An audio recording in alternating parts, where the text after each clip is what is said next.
Hello students,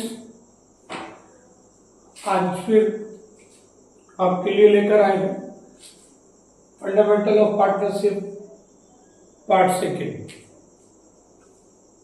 हमने सबसे पहले बात करी थी पार्टनर्स कैपिटल अकाउंट की कि फिक्स कैपिटल की कंडीशन में कितने अकाउंट मेंटेन करते हैं और फ्लक्चुएटिंग कैपिटल में कितने करते हैं। फिक्स कैपिटल में दो अकाउंट मेंटेन होते हैं, एक पार्टनर्स कैपिटल अकाउंट, एक पार्टनर्स करंट अकाउंट। फ्लक्चुएटिंग में एक ही अकाउंट मेंटेन होता है। अब इसके बाद हम बात करते हैं डिवीजन ऑफ प्रॉफिट की।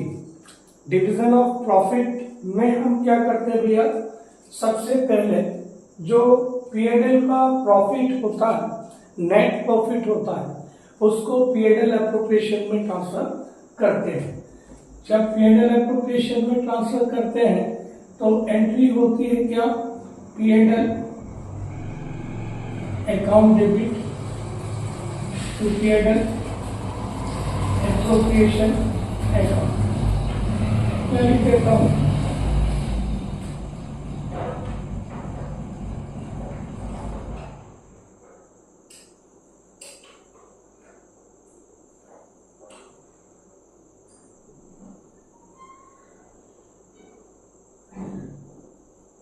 कभी कभी ऐसा भी होता है कि लॉस भी दिया होता है तो लॉस ट्रांसफर करते हैं।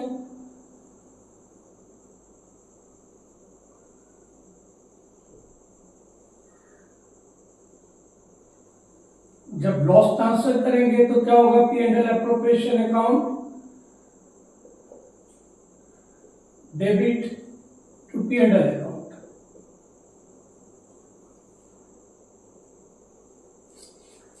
ज्यादातर तो 99% प्रॉफिट दिया होगा, 1% आपको लॉस दिया हो सकता है, 99% आपको प्रॉफिट दिया होगा।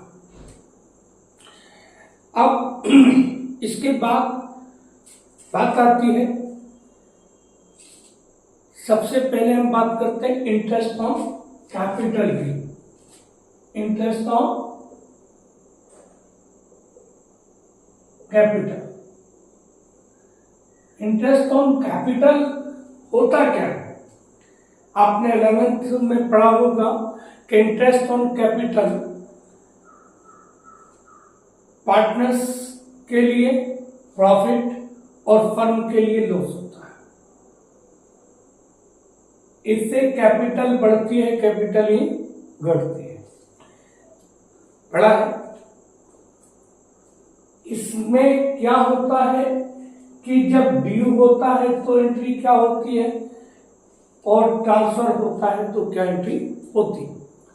99% स्टूडेंट्स ज्यादातर P&L एप्रोप्रिएशन अकाउंट बनाना सीखते हैं, जर्नल एंट्री नहीं सीखते, जबकि कभी कभी क्वेश्चन में जर्नल एंट्री पूछी जाती है। अगर आपने P&L एप्रोप्रिएशन बनाना आता है और आपसे जर्नल एंट्री नहीं आती तो आप बीट हो जाएंगे। इसलिए आपको जर्नल एंट्री भी आनी चाहिए और प्रिपरेशन ऑफ अकाउंट भी आना चाहिए। आपको अकाउंट बनाना भी आना चाहिए, आपको जर्नल एंट्री भी आनी चाहिए। दोनों चीजें आपको आनी ही चाहिए। एग्जाम का कुछ नहीं पता होता एग्जाम में क्या पूछ लिया जाए, इसलिए दोनों चीजें आपको पता होनी चाहिए। इंटरेस्ट ऑन कैपिटल, चलिए बात करते हैं इंटरेस्ट ऑन कैपिटल की। तो इंटरेस्ट ऑन कैपिटल के रिगार्डिंग दो जनरल एंट्री होंगी। पहले ड्यू की एंट्री होगी, जब ड्यू होगा तो एंट्री होगी IOC account debit to partners capital account. Individual partner का अकाउंट क्रेडिट हो जाएगा। जब इसको ट्रांसफर करेंगे तो ट्रांसफर करने पर P&L appropriation account debit to IOC account. इसके बाद आता है interest on drawing. Interest on drawing, interest on drawing इसका उल्टा होता है, यानी कि ये पार्टनर्स के लिए लॉस और फर्म के लिए प्रॉफिट होता है। जब इंटरेस्ट ऑन ड्राइंग की बात करते हैं तो इंटरेस्ट ऑन ड्राइंग से क्या होता है, पार्टनर्स कैपिटल और करंट अकाउंट। हाँ, पार्टनर्स यहां पर आपका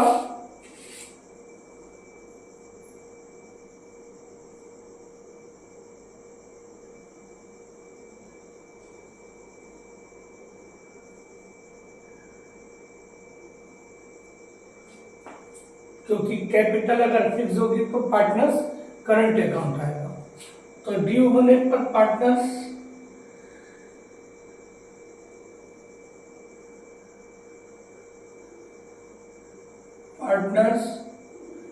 कैपिटल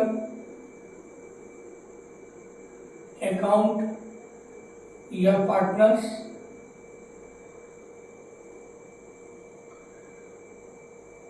करंट अकाउंट डेबिट हो जाएगा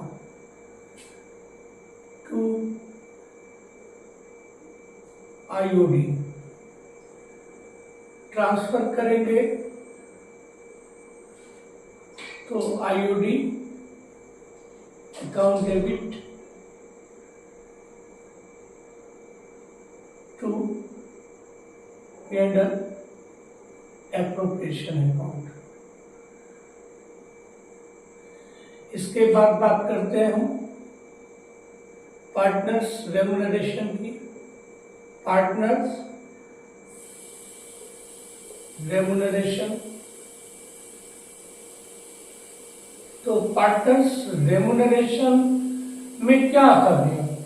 पार्टनर्स रेम्युनरेशन में सैलरी, बोनस, कमीशन, ये सब पार्टनर्स रेम्युनरेशन कहलाते हैं। तो इसमें भी ये बात होती है, पहले ड्यू होगा, ड्यू होगा तो क्या होगा, पार्टनर्स कैपिटल अकाउंट या पार्टनर्स करंट अकाउंट डेबिट हो जाएगा to partners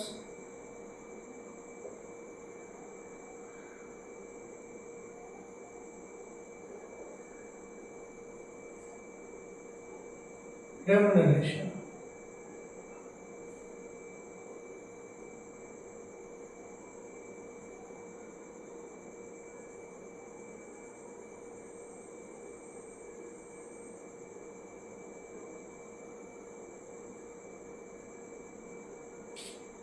partners remuneration account debit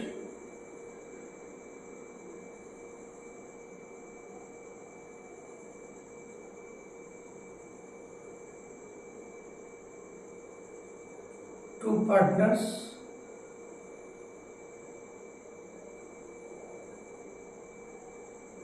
capital account या to partners current account.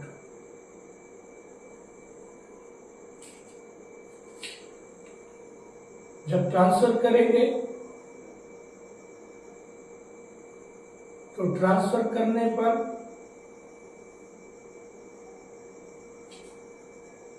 Pandal appropriation account debit to partners remuneration account.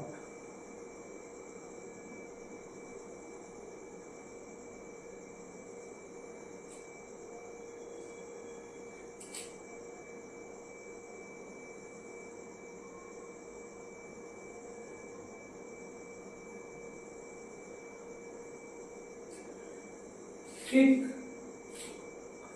अब इसके बाद में बात आती है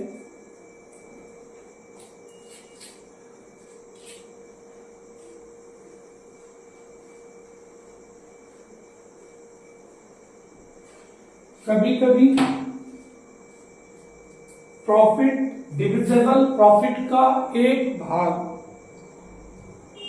डिविजिबल प्रॉफिट का एक पर्टिकुलर पार्ट P&L एप्रोप्रिएशन से जनरल रिजर्व में ट्रांसफर किया जाता है, जनरल रिजर्व बनाया जाता है। तो ऐसी कंडीशन में अगर जनरल रिजर्व बनाया जाता है तो amount transferred to general reserve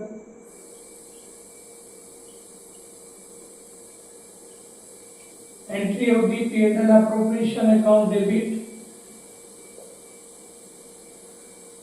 to general reserve.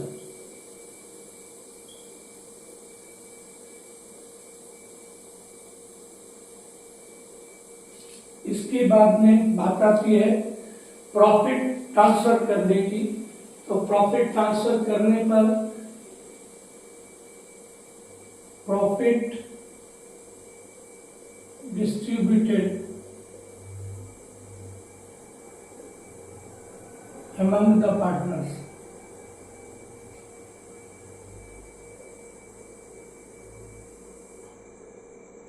जब पार्टनर्स में बांटेंगे तो एंट्री होगी P&L appropriation account debit to P&L to partners capital account, partners capital account या to partners current account.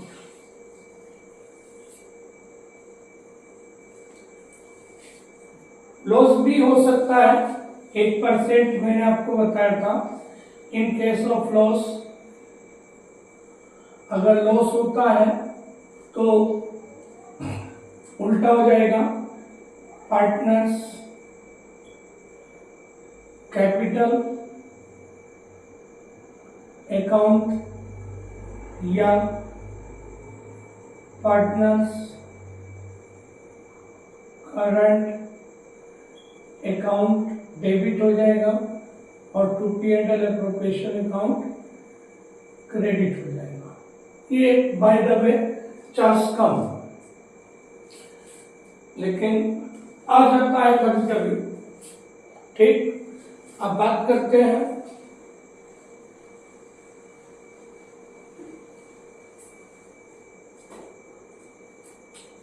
P&L appropriation account. P&L appropriation account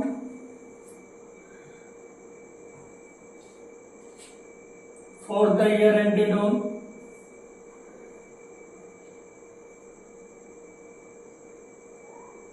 जिस date को हम बना रहे हैं, इसकी दो साइड होती है, डेबिट साइड, एक क्रेडिट साइड। डेबिट साइड में सबसे पहले अगर लॉस है तो टू नेट लॉस भी लिख सकते हैं इसको, टू नेट लॉस या P&L अकाउंट भी लिख सकते हैं। इसी तरह से प्रॉफिट की कंडीशन में by net loss, net profit आ जाएगा इधर या P&L अकाउंट आ जाएगा। जितने भी फर्म के लिए एक्सपेंसेस होते हैं वो सब डेबिट साइड में लिखे जाते हैं, क्योंकि आपने एक रूल पढ़ा होगा कि all expenses will be debited and incomes and profit will be credited. Nominal account का रूल है और P&L एप्रोप्रिएशन हमारा नॉमिनल अकाउंट है। P&L एप्रोप्रिएशन में IOC to remuneration to partners, remuneration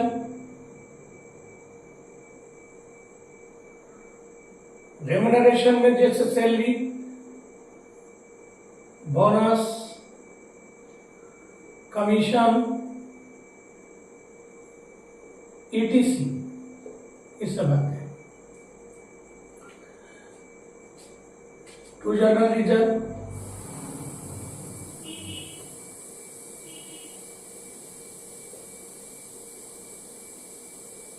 और बाई आईओडी। इसके बाद टोटल लगा करके बैलेंस निकाला जाता है। ये बैलेंस कहलाता है आपका to profit transfer, profit transfer to partners, capital और करंट अकाउंट। अगर बाई द वे लॉस होता है तो बाई में आता है बाई पार्टनर्स, कैपिटल और करंट अकाउंट। ठीक, समझ में आ गया?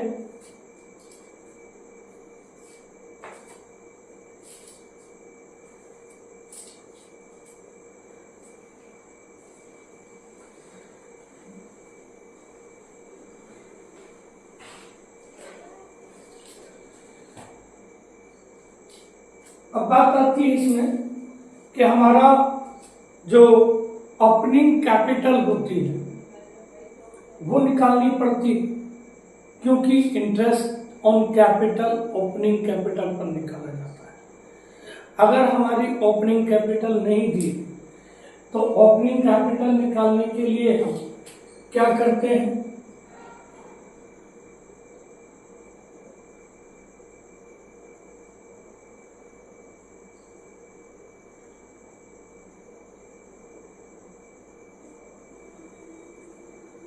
क्लोजिंग फिक्स्ड कैपिटल की कंडीशन। फिक्स्ड कैपिटल, अगर फिक्स्ड कैपिटल है तो closing capital plus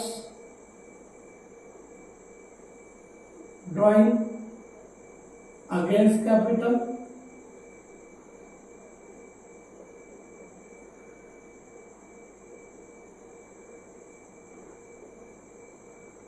minus additional capital. अगर एडिशनल कैपिटल लगाइए तो उसे माइनस कर दिया जाता।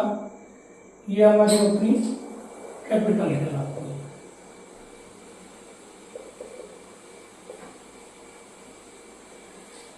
फ्लैक्चुएटिंग कैपिटल होगा, फ्लैक्चुएटिंग कैपिटल होगा तो फ्लैक्चुएटिंग की कंडीशन में closing capital plus drawing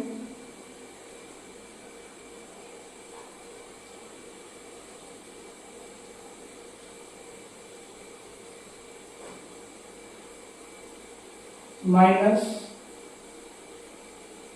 additional capital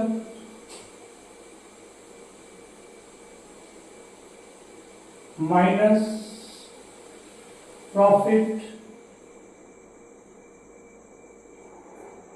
कभी कभी प्रॉफिट भी प्लस कर लिया जाता है तो इसलिए इसको प्रॉफिट को माइनस कर दिया जाता है। हमारी ओपनिंग कैपिटल कहलाती है।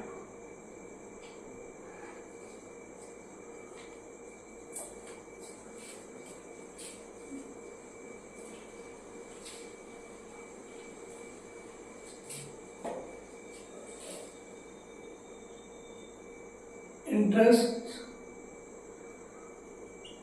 ऑन कैपिटल के लिए हम फार्मूला फिक्स करते हैं क्या, capital into rate of interest upon 100।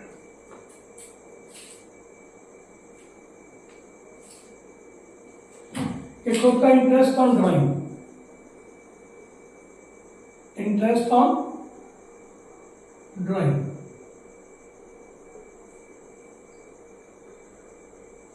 Calculation of interest on drawing.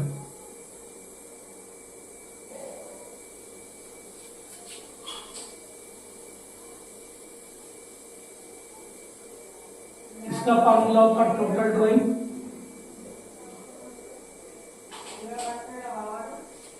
Into rate of interest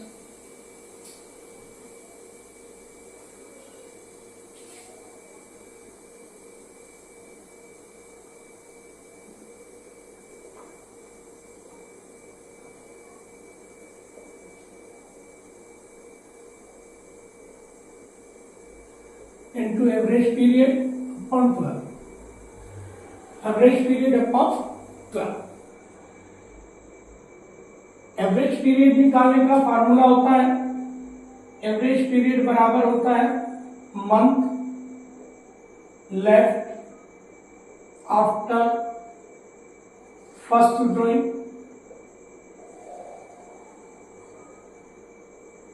plus month left after last drawing upon 2।